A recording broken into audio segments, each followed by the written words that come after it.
Book 3 of Ovid's Metamorphoses opens up at the end of our myth of Europa. She's been taken across the sea to Crete by Jupiter disguised as a bull. Her brother Cadmus will be charged with finding her by their father Agenor. It's always beneficial to read through the lines first and get a sense of some of the action to come by picking out the vocabulary words that you know.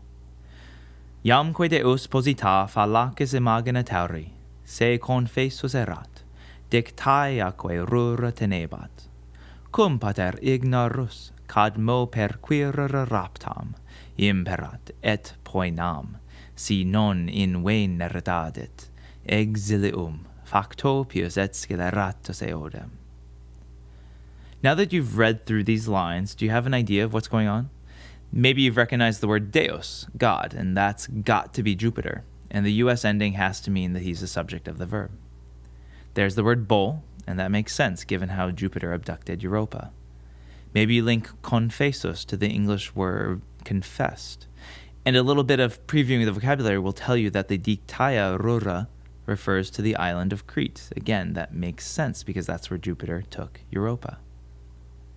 The pater in line 3, though, isn't Jupiter, so that must be Europa's father, Agenor, especially since he's ignorus. He doesn't know what happened. And he's doing something to Cadmus in that line. Oh, the verb imperat shows us that he's ordering Cadmus, especially if you remember that impero takes its object in the dative case. There's a punishment, exile, and something about being pious and wicked. Now, let's look at the structure of some of these constructions a little bit more, especially in relation to the scansion of the line. Okay, so here's line 1, correctly scanned, and with the caesura falling at the 1.5 foot mark. Whenever you have a first declension word that ends in an A like posita, it's good to scan the line to identify whether it's ablative or nominative singular. Here, the long mark above it tells us it's ablative.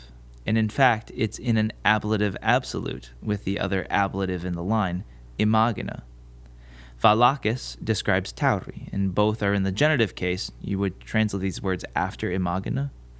And this is a structure that Ovid likes to use a lot, called a synchisis, where the first word goes with the third word, and the second word with the fourth, A-B.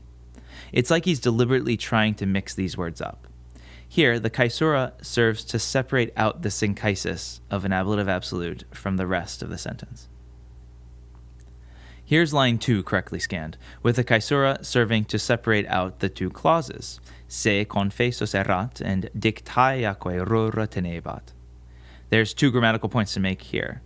Confessus erat is deponent, and it's in the pluperfect tense, which Ovid loves to use for background information. That makes sense because it's the past of the past, and we'll see more instances of this background pluperfect in later lines. The other point has to do with the A in dictaea and rora. The word rora is neuter, so this A ending will tell you that it has to be plural, either nominative or accusative.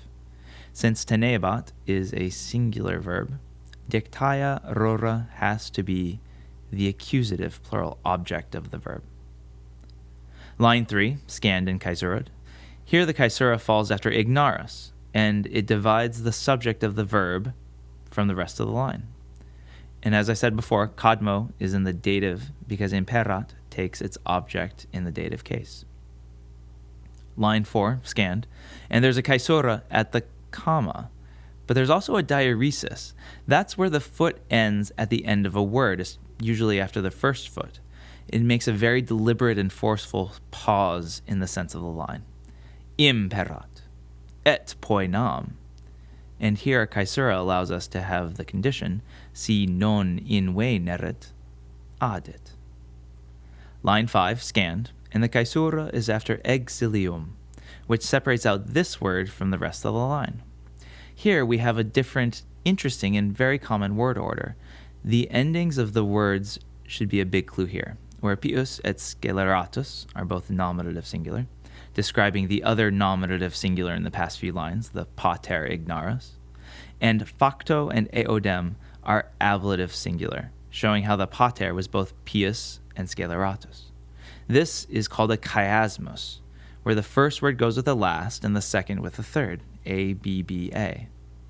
It gets its name from the Greek letter chi, which is what you make when you line up these words in a box and connect them. Okay, now that we've looked through these lines, let's read through them again. And after you've worked through the translation on these lines, it's always good to watch this video again and try to understand the Latin as Ovid wrote it and appreciate his beautiful poetry. Iamque Deus posita fallacis imagina tauri, se confessus erat, dictaeaque rura tenebat. Cum pater ignarus, cadmo per quir raptam imperat, et poenam, si non in veneratadit, exilium, facto pius et sceleratus eodem.